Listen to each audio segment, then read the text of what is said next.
The U.S. is threatening economic and other consequences if Russia invades Ukraine. President Biden spoke with Russian leader Vladimir Putin in a video call yesterday. Mr. Biden said he has deep concerns about Moscow building up its military presence at the Ukrainian border. U.S. intelligence has warned Russia could invade Ukraine as soon as next month. The president's national security advisor spoke yesterday about a potential invasion. We still do not believe that President Putin has made a decision. What President Biden did today was lay out very clearly the consequences if he chooses to move. He also laid out an alternative path. Ultimately, we will see in the days ahead through actions, not through words, what course of action Russia chooses to take. For more on yesterday's call with the Russian president, I want to bring back Ed O'Keefe. He is at the White House. So, Ed, how did things go? We talked about what we were hearing from the administration before, which was tough talk, lots of vagary. I hope vagary is a word. Were things much more specific? Was the talk tough? How did this conversation go?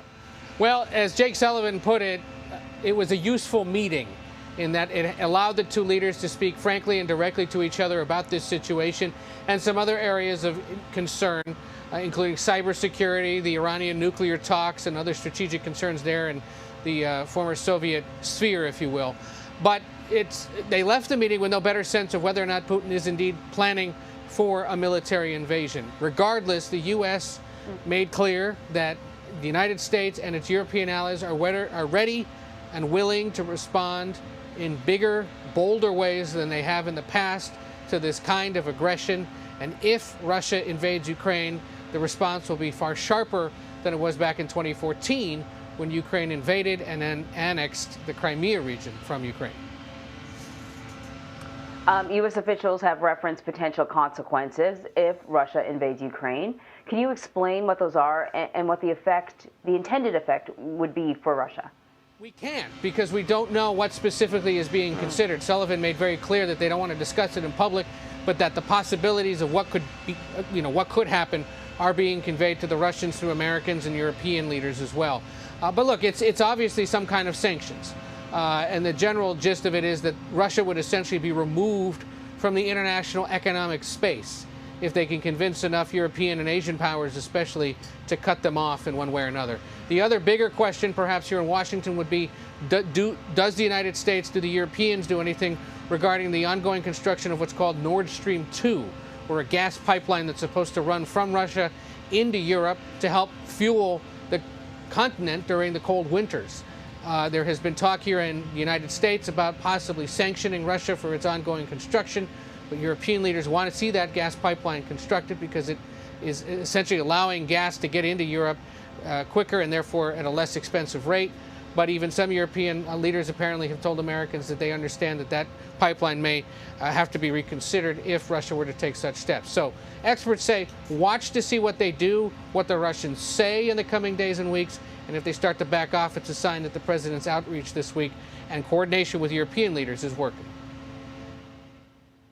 Speaking of European leaders, immediately following that conversation, the president got on the horn with several European allies. Do we know what they spoke about and what this says about the strategy? The fact that, we were told in the media that we're not going to hear anything yet because he's talking to European allies first. Well, and it's the second call they had this week. There was one before the conversation with Putin and one almost immediately after. The president consulting with the leaders of the UK, France, Germany, Italy, handful of other European officials as well. The idea being that all of them want to stay on the same page, make sure they're singing from the same song sheet, so to speak, as they continue their engagement with Russia about possibly standing up to them should they consider military action. The other important thing to point out is Sullivan, the National Security Advisor, yesterday made clear that, and it's important to remember, there is a U.S. military presence in Eastern Europe as part of our obligations to NATO, but that could be increased or intensified should Russia take these steps. All right, Shalom. I'd like to start up by saying Ka Halayim La Yahweh, Ba'ashem Yahweh Shai, Ba'ashem Harikakudash Ma'amath. Double honors to the elder apostles, a great millstone, and my elder Heroine as well. Salutations to the Akim that are pushing the truth and sincerity and truth. And peace and blessings to the men, women, and children that believe in the name of Yahweh Ba'ashem Yahweh Shai. This is Isaiah chapter 13. verse 17, it says, Behold, I will stir up the Medes against them, which shall not regard silver, and as for gold, they shall not delight in it. Right. So ultimately, that's talking about the spirit of the Medes being Russia. All right. And this article that I'm going into, you see from the clip how they're talking about imposing kind of economical sanctions and things like that against Russia if they plan to invade Ukraine. And you see a lot of troops hovering around, surrounding the border areas of Ukraine, as if they're planning, as if Putin is planning the attack. All right. So with that being said, what's going to happen is, well, we really don't know what's going to happen. Eventually, I feel as if Russia is going to invade Ukraine eventually anyway, which is going to bring NATO into the war and America into the war. And you already know that Russia is going to be the bear that comes up against NATO and America, all right, according to the scriptures. So Ukraine is really just bait for prophecy that's about to happen, all right? Because going into Revelation chapter 13, let me get that real quick. This is Revelation 13:1. It says, And I stood upon the sand of the sea, and I saw a beast rise up out of the sea, having 7 heads and 10 horns, and upon his head 10 crowns. All right. And upon his head 10 crowns, and upon his horn 10 crowns, and upon his head the names of blasphemy. All right, and that's going in. This is the constructing of Rome, NATO, EU, and America, and then this whole system that's set up that we're looking at today. All right, which is in the image of Rome, being in America. So you have NATO, the European Union, and America, which is conglomerately put together as a restructure of Rome all over again, which daily wound was healed. Okay. Verse 2, it says, And the beast which I saw was like unto a leopard, and the feet of it was like unto a bear. Right. So the beginning of it was with the Greeks. All right. According to Revelation chapter 6. Let me get that real quick. This is Revelation chapter 6.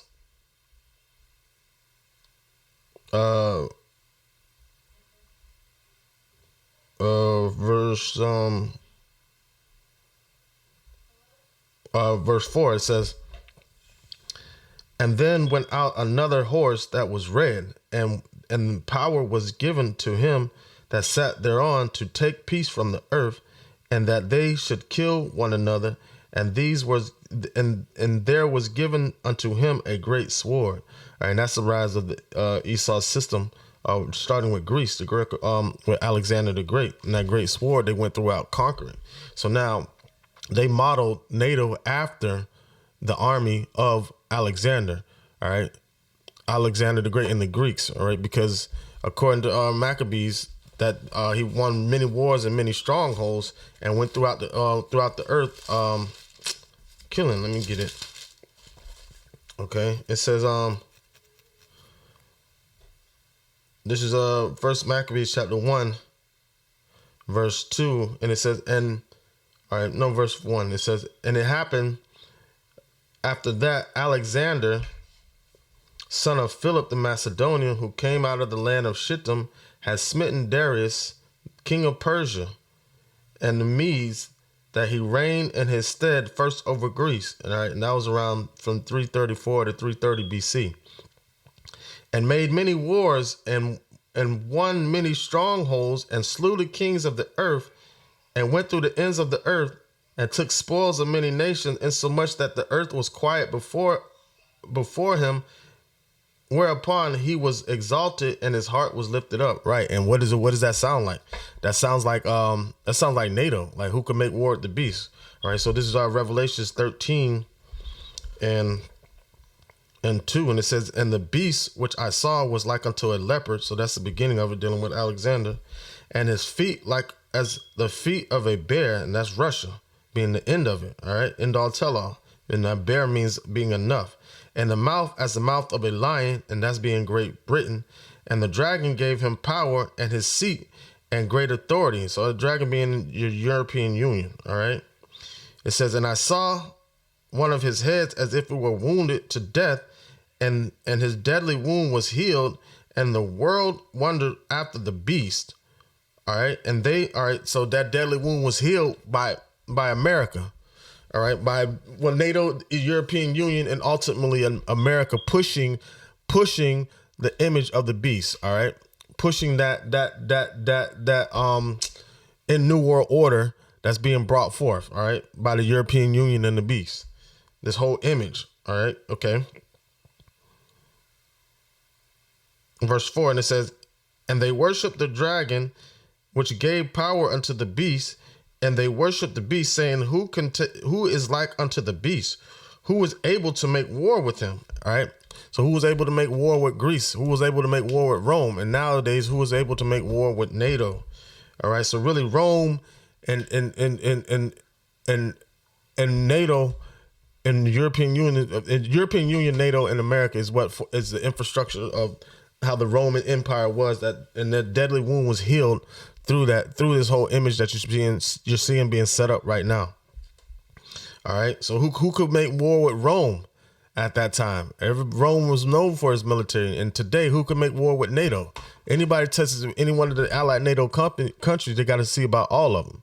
All right. So going into this article dealing with Russia and Ukraine, all right, it says Russia is amassing troops near the Ukrainian border. What you need to know. It says, all right, so you heard what the clip was saying in the beginning. All right, it says Russia has built up roughly 100,000 troops near its border, with Ukraine prompting fears as an early attack in 2022. U.S. intelligence is warning that Russia could invade Ukraine as early as January. And I did a lesson the other day saying they could do it as early as December, around the so-called Christmas holidays, Hellenistic heathen days, when people are busy celebrating and not really having their guard up. A U.S. official confirmed on CBS last week. It's not yet clear if Russia actually plans to invade, but the buildup of forces has sparked international concern at a virtual summit on Tuesday. With Russian President Vladimir Putin, President Biden reiterated the U.S. commitment to Ukrainian independence and threatened severe economic sanctions in Russia if Russia invades. So, what I read in the beginning with Isaiah 13 and 17. It says, behold, I will stir up the Medes against them, which shall not regard silver, and as for gold, they shall not delight in it. So they're going to try to use money or economic tactics to deter Russia from invading, but Russia is not going to care about no sanctions. You're not going to be able to pay them off, or you're not going to be able to set economic sanctions against them to stop them from what they want to do. All right, because the Lord is going to put an evil thought in his heart to bring forth judgment on this place. Okay. All right. What's happening now? There are an estimate 100,000 Russian forces massing near the Ukrainian border.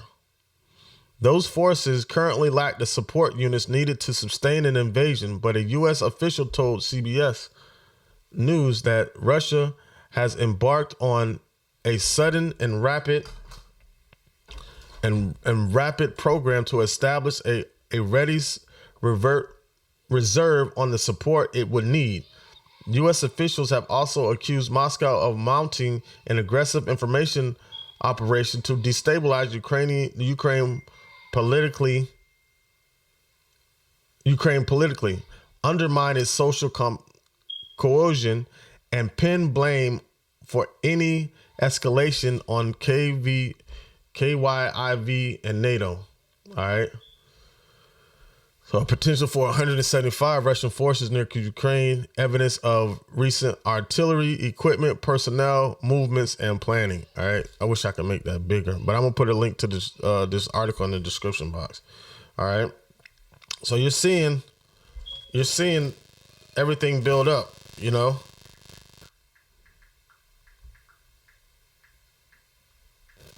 All right. So now it says, National Security Advisor Jake Sullivan said Tuesday the administration does not believe President Vladimir Putin has made a decision on whether to invade Ukraine, but said Mr. Biden has made it clear the repercussions if he does. All right. So Ukraine is going to be looking for force, not no economic sanctions. Ukraine is going to be looking for some bombs to be thrown if they get invaded. All right. It says the international community is concerned because of Russia's invasion of Ukraine in 2014. And in the freezing months of February and March, Russian annexed Crimea, a part of Ukraine that formerly belonged to the Soviet Union. So that's going in. That's going into Let me get that real quick. Ezekiel.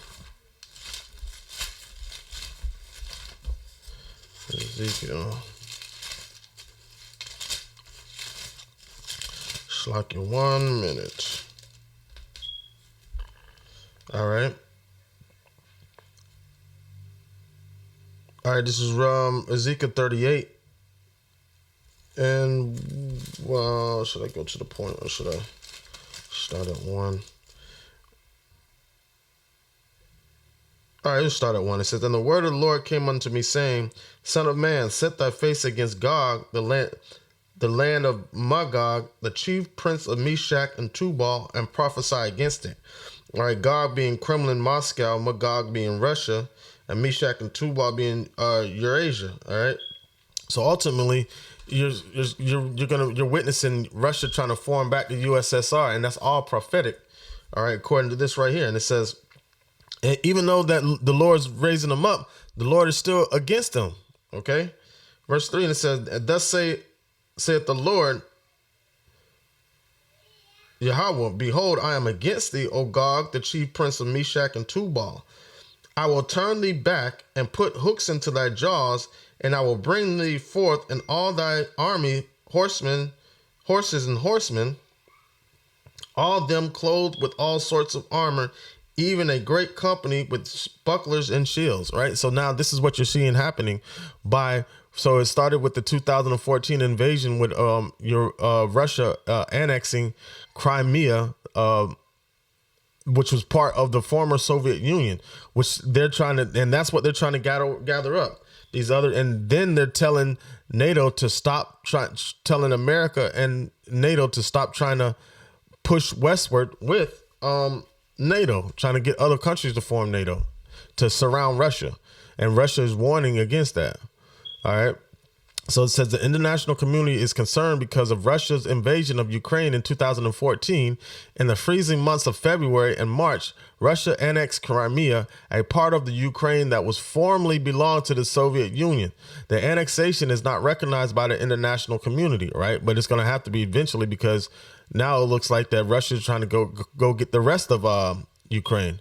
It says since the 2014 annexation, there has been a proxy war in the Donbas region of Ukraine between Russian-backed forces and Ukrainian government. And they even have the president of Ukraine in the trenches. I did a lesson on that about 8 months ago. All right, it says a peace deal in 2015 largely ended the major battles, but the fighting continues. More than 14,000 people have been killed in the conflict, according to Ukrainian government. All right. It says, what does Putin want? Russian President Vladimir Putin speaks of the ethnic ties between Russia and Ukraine and warns against NATO expanding eastward, like I said, westward, but it's eastward into what he considers his sphere of influence. Ukraine was part of the Soviet Union before declaring its independence in 1991. All right, and that's when the Soviet Union fell. Close to around that time. It says Putin also argues that assistance from the West to Ukraine poses threat to Russia's borders. But the Kremlin says Russia has no intentions of invading Ukraine and that its troops' movements are defensive in nature. All right. So he does have a point. He's like, NATO took broke us up. It was really broken up by like people like George Soros by crashing the economy in the Soviet Union. And that's why you had the USSR and then regularly Russia. All right. So now, so basically, I can see it as being a defense mechanism, because if you look at a map and look at Russia and you see NATO countries, you'll see that they're surrounded. Russia is surrounded by NATO allied countries. I mean, Russia's saying they're just saying that they're taking back what's theirs and basically forming a hedge around them against NATO. All right. It says, how has Ukraine responded? It says the Ukrainian people have expressed growing support for Western institutions, including membership in NATO, while pro-Russian sentiment does exist in some eastern parts of the country. Ukrainians ousted a pro-Russian president in 2014 and have consistently elected pro-Western politicians since. All right, and that's that's bullshit because that's because of the influence of NATO in America, and they put who they want. They're just like how they did in Venezuela. That's like how they were trying to do in Cuba. All right. Didn't a buildup happen earlier this year? It says Russian forces started building up near the Ukrainian border this spring, prompting the U.S. government to call Russia on and to explain the presence of the troops. Mr. Biden called Putin to express his concerns. The Russians started withdrawing at the end of April and said the movements had been part of a large-scale military exercise. Mr. Biden and Putin then had a summit in Geneva in June where Mr. Biden, they don't even call him President Biden. Mr. Biden said he confirmed the United States' commitment to Ukraine's independence, right? But they weren't sending any troops over there. All right, it says, what has the U.S. done about the new troops? The latest buildup, which started in October, has prompted more calls from U.S. officials for Russia to explain its intention. This week, Mr. Biden and Putin held a 2-hour virtual meeting, largely devoting to discussing Ukraine. According to a White House readout, Mr. Biden retaliated his support for Ukraine's sovereignty and territorial integrity and called for de-escalation. All right, if Russia invades, will the U.S. step in? Mr. Biden on Wednesday. This is what's really going to tell it all. It says Mr. Biden on Wednesday. They don't even call him President Biden. That's crazy. And the elder was talking about that. He doesn't even believe he's in office for real. All right, Mr. Biden on Wednesday said sending U.S. troops to act unilaterally is not on the table. Whoa. However, the president has said the U.S. and European allies would increase military support to Ukraine and impose severe economic sanctions, which is not going to work, including cutting Russia off from the international finance system and suspending the Nord Stream 2 pipeline project if Russia invades. The U.S. has been planning and training, advising Ukrainian forces since 2015 and has also provided over $2.5 billion in security assistance since 2014. The support includes items like air surveillance, radars, armed patrol boats, and Javelin anti-tank systems, according to the Department of Defense. All right. It says, now what happens next?